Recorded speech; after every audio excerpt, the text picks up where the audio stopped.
yor xëy fësal nataaluk Ousmane Sonko mi nga xam ne jamono ji ñuy àddoo ma nga ca Maroc ci ab visite bu am solo mu wax lan moo sabab boobu la visite. waaw noonu la ko xëy xamle moom journal bi la di yor bi ne diplomatie ak diaspora lan mooy les enjeux de la visite de Ousmane Sonko au Maroc mu xëy nag fësal nataalub premier ministre bu Sénégal ak lunette yu weex yi ak sikkim ba mu tàyyee daal di xamle ne au delà de li nga xamante ni moom mooy protocole bi rek am na benn test bu majeur bu nga xamante ni dañ koy def ci diplomatie de rupture bi nga xamante ni moom la Ousmane Sonko di incarné moom nag. le premier ministre bu Sénégal tey jile la dal di dem fële nga xamante ni moom moo di Rabat ngir bëri yu nga xamante ni daf ko war a régler diggante Sénégal ak Maroc am na yu si mel ni li nga xamante ni moom mooy cristalliser li nga xamante ni moom mooy ay projet d'urgence yu ñu war a relancer lu ci mel ni grande commission mixte bi nga xamante ni am na depuis 13 ans ba léegi fukki at ak ñett ngi mbir moomu mu mel ni bougé wul centimètre waaye leneen lu nga xamante ni war na ko dox moom premier ministre bi la mooy protection wu diaspora sénégalaise bi nga xamante ni mu ngi foofee nekk ca Maroc te récemment rek ak kan bi ñu jógee di waxtaanee rek mu xaw fragiliser lu bëri si seen nekkin foofee ca réewub Maroc li nga xamante ni également war nañ ci moom dox mooy mbirum économie bi nga xamante ni Sénégal ak Maroc gi la dañ ci am ay accords yu bëri yu nga xamante ni dañ ko am surtout ci côté li nga xamante ni moom mooy mbirum commerce bi boo xoolee sax diggante Sénégal ak Maroc gi la ñu ngi xayma ne am na 104 milliards yu nga xamante ni dañu ko dal di am ci yu nga xamante ni dañ ko war a mën a def te loolu yëpp muy jógee ci ay ressortissants yu nga xamante ni ñu ngi foofee ca Maroc premier ministre bi nag tey jile ci Rabat dina gën a dem gën a dëggal li nga xamante ni moom mooy doctrine de souveraineté bu nga xamante ni Sénégal am na ko ci accord yi nga xamante ni fas yéene na ko waxtaanee ak réewum Maroc mi nga xamante ni am na lu bëri file ci réewum Sénégal lu nga xamante ni ñu ngi ci dugal seen i loxo waaye sénégalais it bëri na lu nga xamante ni ñu ngi cay dugal seen i loxo foofee ci réewum Maroc mu mel ni ñaari dëkk yi moom ci dëndug Afrique gi xam nañ ne ñaari pays frères lañu. alors ci visite boobu Ndoye Samba am na kàddu yoo xamante ni moom Ousmane yëkkati na ko fa tey jëm ci kan bi nga xam ne sax moom lañ doon wax léegi ak la fa jot a xew am na kàddu yu mu ca yëkkati wax ci diggante Sénégal ak Maroc que ni football dafa war a doon loo xam ne day gën a defar mais pas loo xamante ni quand même dafay yàq collaboration ñaari dëkk yi. waaw mais balaay boobu du point de vue politique. Ousmane amati na ndam ci Macky Sall. ci naka. Ousmane mu ngay dem Maroc. waaye Macky mënul ñëw Sénégal. aywa te nekkoon président Sénégal. te dégg naa dafa daw. ah waaw ndax ca biir agenda Ousmane ba dañ caa bind état bu Rabat bind ca yenn dëkk yi Macky Sall moom daal ba mu déggee ne Ousmane mu ngi ñëw. xam naa daf na ci xelam mën nañ fee waxtaan ba jël yóbbaale ma. mën na nekk ne. li gën a wóor daal mooy ma sori ko. léegi fu mu dem moom. xam. dem daal mais gis nga Ousmane tey mun na dem Maroc waaye Macky mënul ñëw. te nekkoon président. tere ko mu doon candidat. tëj ko ci kaso bi. tey Ousmane génn na nekk ci pouvoir bi di ñëw Maroc te yow mënoo ñëw Sénégal bi nga nekkoon njiiti réew. te bëggoo mu fekk la Maroc. te bëggoo mu fekk la Maroc. c'est malheureux.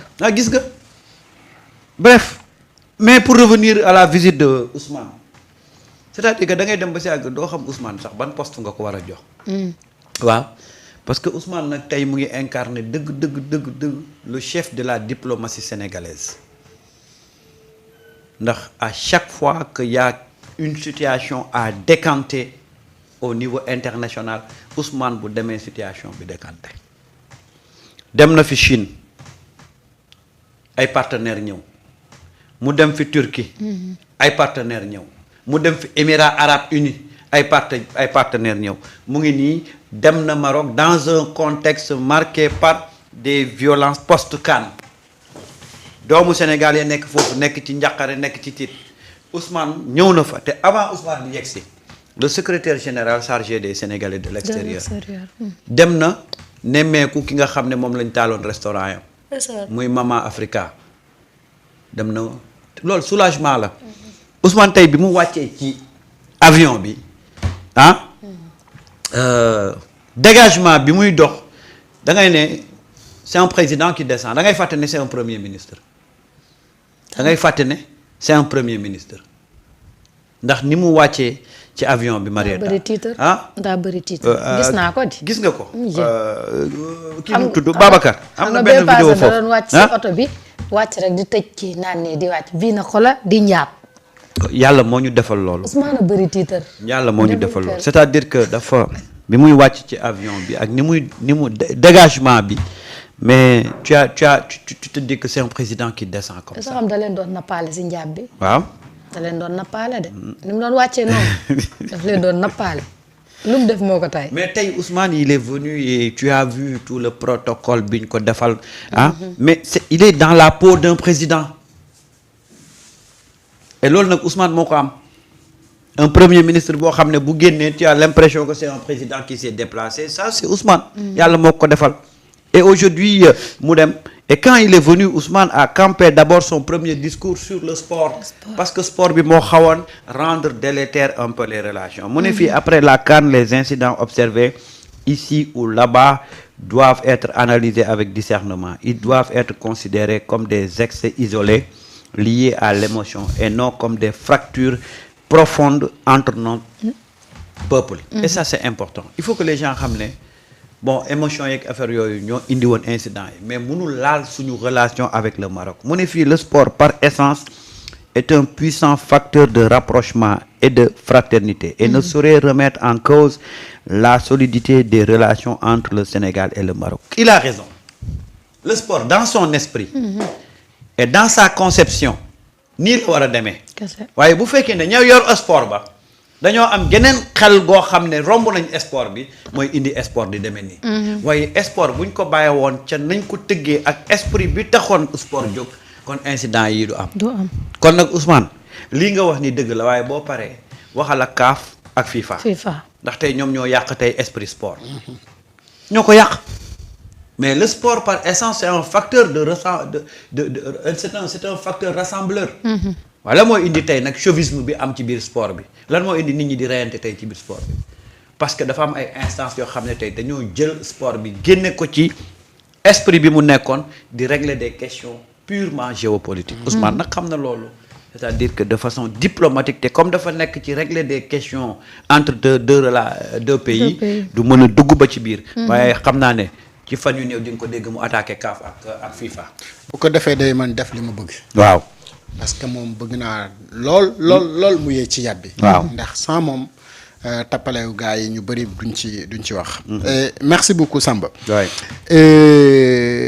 tey jii nga xamante ni le premier ministre dem na Maroc dafay régler beaucoup de questions et parce que déjà ñi nekk dans l'opposition commencé woon nañ poser question boobu qu'est-ce qui se passe pourquoi les nouvelles autorités du ñu dem Maroc parce que Macky Sall moom moo nekk Maroc bi ñu ñëwee au pouvoir ak léegi y a pas une visite officielle bu ñu def au Maroc pour les relations diplomatiques te xam ne ñaari dëkk yi relations yi nga xamante ni moom la ñu am dem ba commencé woon ci xalaat yeneen yu nga xamante ni loolu amul et ku xam l'histoire politique Maroc nga xam ne à part le roi lépp lu nga xamante ni mu ngi dox ci réew moomu c'est à partir du premier ministre moom moo koy def et aujourd'hui c'est le premier ministre qui s'est déplacé pour dem gis le premier ministre marocain et heureusement qu'il y a des Sénégalais yu nga xamante ni dañuy réfléchir pour le gouvernement marocain je connais un certain Alioune dama fàttali mu sant Ndiaye ou quelque chose comme ça ñoom ñoo doon def le Up Africa c'est parmi les Sénégalais c'est un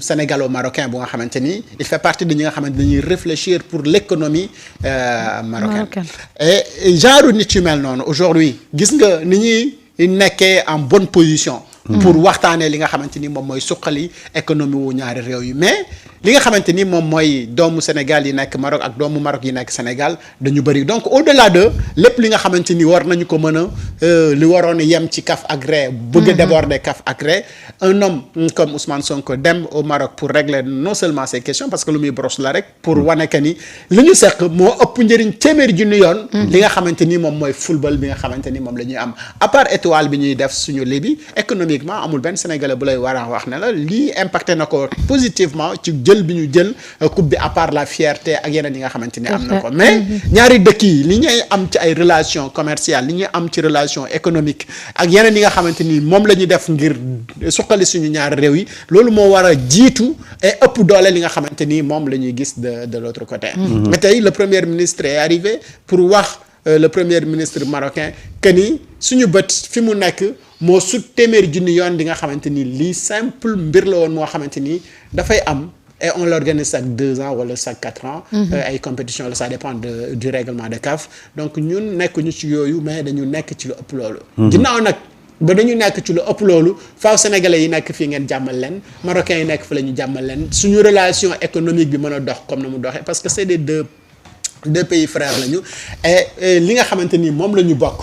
li ñu rassemblé moom moo ëpp que li nga xamante ni moom la ñu xàjjee boo ko xoolee ci fànn bu ne nag parce que dañu bëri ay points communs yu nga xamante ni automatiquement kii bu waxee rek da nga koy gis si beneen nit bi alors da ngay gis ku jël wirde Tidiane nekk marocain mais un sénégalais bu jël lii nga dem Casablanca nga gis mosquée yi nga ñëw grande mosquée de Dakar nga gis mosquée yi mais da nga naan mais ces deux pays là même chose la xoolal ressemblance bi am mosquée Hassan II bi ak un peu ak mosquée bu grande mosquée de Dakar. da ngay gis que ni véritablement ces deux pays là li leen boole moom moo ëpp que li nga xamante ni moom moo leen xajale. maintenant bu ñu ñëwee nag si la personne qui s'est déplacée. je pense que ni moom mooy meilleur profil bi nga xamante ni moom moo war a dem Maroc pour régler ces questions non seulement diplomatiques vu influence bi mu am mais également ni nga xamante ni moom mooy li muy incarné pour économie Sénégal tey boo doon misaal le premier ministre du Sénégal da nga naan tout simplement moom mooy la clé de voûte de toutes les solutions yi nga xamante ni Sénégal daf koy dem di ko wër et si tu as la clé de voûte de toutes les solutions mais utiliser clé boobu noonu moom mooy mu trouver la donc les solutions et tey bu ñuy wax économie bu Sénégal ni ko le premier ministre bu Sénégal Ousmane Sonko maîtriser gëwuma ni di nga gis keneen koo xamante ni mën na la wax ne la vision bii la ñu am pour yóbbu Sénégal horizon 2050 ci anam yii lañ ko bëgg a def voilà yi nga xamante ni moom la ñu war a privilégier voilà yi nga xamante ni moom mooy suñu priorité voilà et cetera donc aujourd'hui moom bu demee xam na li nga xamante ni moom moo ci enjeu et lii fooru Ousmane Sonko mooy laataa moo dem xam na lépp lu nga xamante ni ay projet la yu marocains yi am fii ak projet yu nga xamante ni sénégalais yi am nañ ko au Maroc et négociation yi mu ci war a def yépp dina ko def ba nga xamante ni bu ñu jógee ci lii leneen la ñuy wax mais ñaari dëkk yi moom kenn ku sa nekk dina gën a gis sa bopp ci partenariat bi nga xamante ni am nga ko ak beneen dëkk bi. doon lu am solo waaye. Maroc travailler ak moom c'est important parce que Maroc à partir de phosphate Maroc ci la développé il a utilisé phosphate am la développé ak son tourisme. tey Sénégal ñaata réserve de phosphate la am ci dëkk bi. du nord au sud de l'est à l'ouest foo ci tourner rek am nañ phosphate. donc Maroc c'est un exemple Maroc peut inspirer le Sénégal pour woon ko ne sa phosphate bi nga yor nii. mën nga ci développer réew mi. parce que Maroc ci loolu la sukkandiku donc c'est pourquoi la visite du premier ministre au-delà de côté relation Sénégal Maroc dafa am solo économiquement.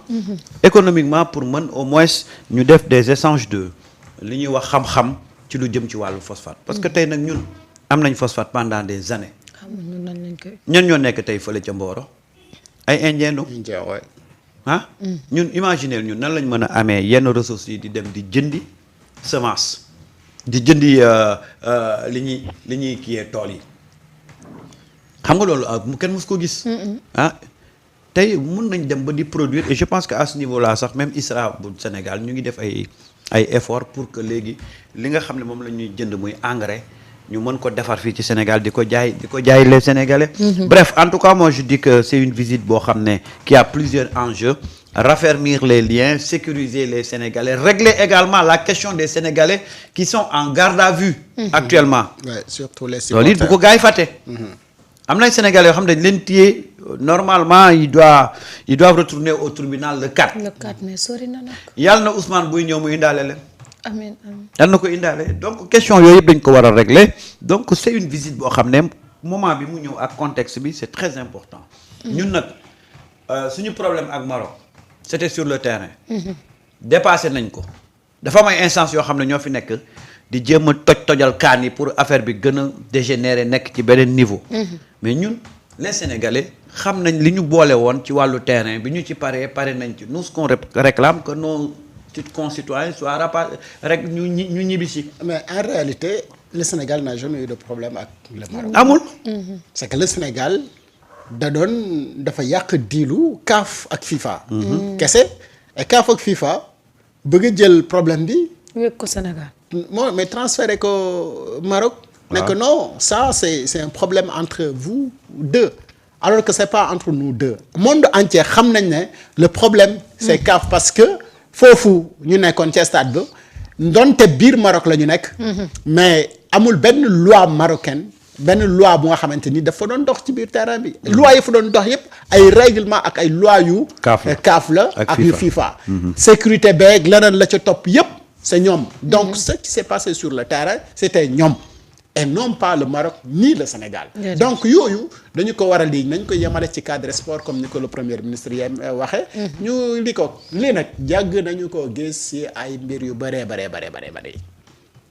te loolu bu amee mooy défaillance wu. instance yi ko organisé la.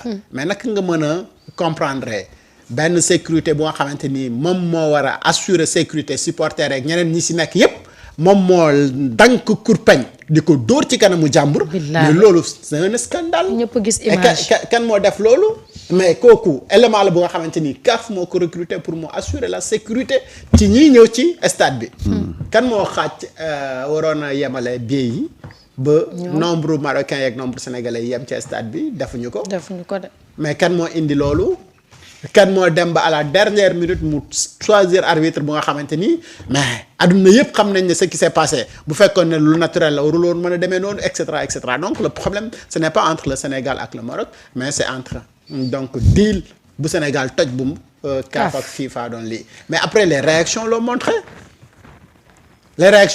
l'ont montré ci plusieurs choses meilleur gardien bien que ni Bounou c'est un bon gardien mais devant Edouard Mendy si final bu nga xamante ni moom arrêté na penalty mais il y avait même pas photo.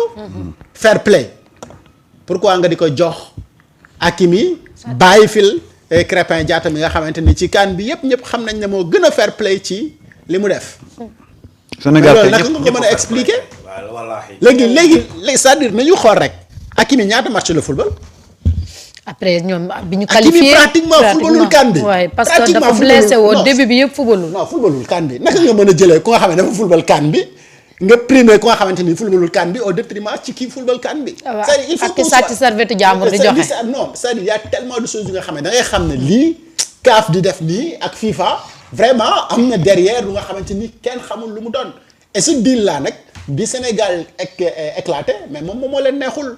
loolu rek moom mooy problème bi mais entre le Sénégal ak le Maroc mais on est deux pays yu nga xamante ni kenn ku si nekk yow ak sa morom dafa am lu ngeen seq lu ëpp li nga xamante ni moom moo xew sur le terrain. Absolument. Et c'est les deux pays frères quand même. Et puis loolu kenn waru ko mën a dindi. loolu de gars yee ko bëggoon indi ñoo bëggoon indi rek affaire de waaba ji ba pour mun ñoo pour jëm ñoo féewale mais bref ci visite Ousmane Sonko boobu ñu retenir ne demain tey ci après-midi bi.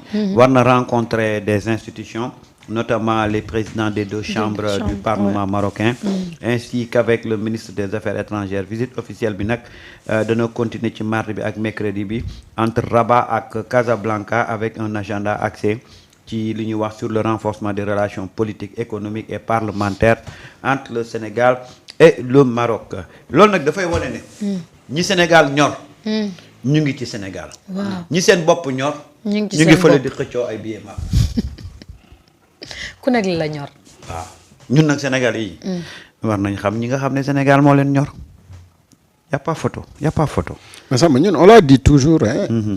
moment bu gars yi nekk seen bopp ak ci Ousmane. waaw Ousmane moom mu ngi ci réew mi. ak li nga xam ne moom mooy yittey waa réew mi. est-ce que tey bu ñëpp defoon ni Ousmane nekk ci réew mi ak yittey réew mi. wallaay on aurait un problème. certes mën nañoo am problème waaye problème yi nga xamante ni véritablement dañuy xam ne jot gee yeggagul parce que problème bu ne également app la am bu app bi jotulee kenn mënu ko régler donc il y a tellement d'urgence yu nga xamante ni war nañu ko régler mais moom moo ëpp njëriñ téeméeri junni yoon nga xëy duñu informer ci ab groupe WhatsApp ne président may nañu fukki billets Makka dëgg yàlla loolu lan la ñuy apporter ñun apporter lu ñu dara mooy ni ma leen rek ci seen bopp lañ nekk léegi nag yow yaa ngi am réew mu nga xamante ni dañ la ko dénk ne da nga war a def résultat dañ la appal ay at yooyu bala moo jot dangaa war a teg suñu loxo dara au lieu nga tal looy teg ci loxo nit ñi mais ngay tal ci waxu billet Makka ak groupe WhatsApp. xam nga ni loolu mooy wane ne yéen nekkoo leen ci sénégalais yi mais yéen a gis seen bopp. waa entre ki nekk ci yow ak ki nekkul ci yow booy tànn kan nga war a tànn. dañu waxante rek dëgg. naa ki ne ci askan wi. koo xam ne intérêt personnel moo la ñor. mais nag feenee bul fàtte ni nitu liñ naan magi démb yaa magi démb yi ñoo fa nekk. te magi démb système bu démb. xam nga sax démb boo ko jëlee. tellement ñi jógee démb dafa bëri ñu bon ba da ngay jàpp ne démb sax amuloon ñu baax te pourtant am na ñu baax. ñu am na kay. ñii sax di duñ ay imagineel ñu baax ñi démb yi. di gis nii ñu koy dàkkantele ndax waa démb ñooy def lu ñaaw. fu doy waar.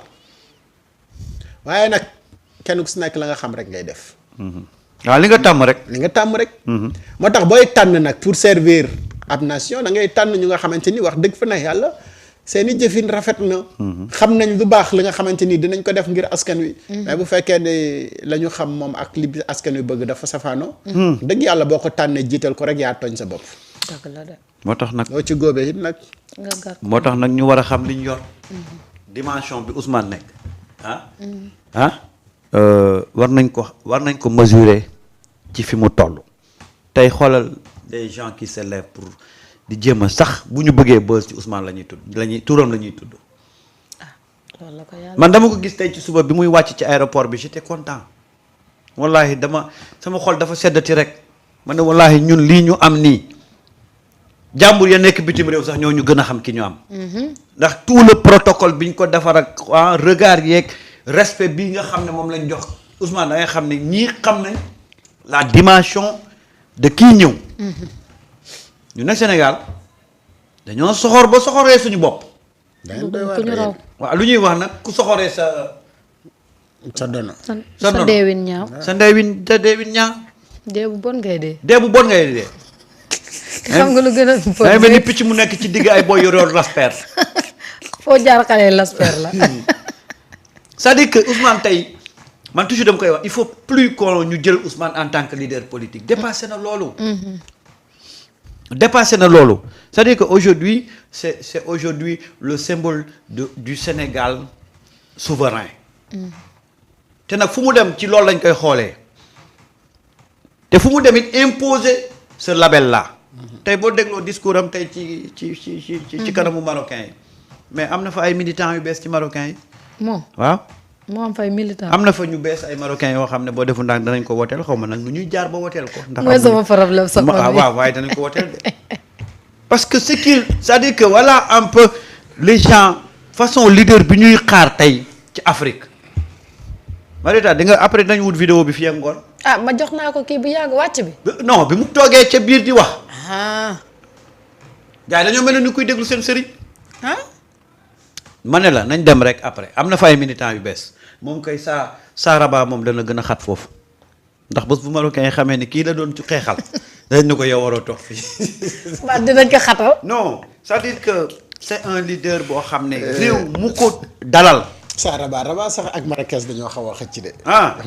xëcc yi taxul mu kii de. man tey quand je l'ai vu c'est-à-dire que j'étais encore fier comme keroog bi ñu jëlee en Coupe d'Afrique bi. c'est-à-dire que c'est des symboles qui honorent le Sénégal. ñooñu dañuy participer au rayonnement de notre pays. fu ñu dem rek dañuy wone benn fierté boo xam ne mooy sa fierté dëkk xool ni mu wàccee ci avion bi nii ak costume bi mu solee ak verre yi. bëri tiitar bëri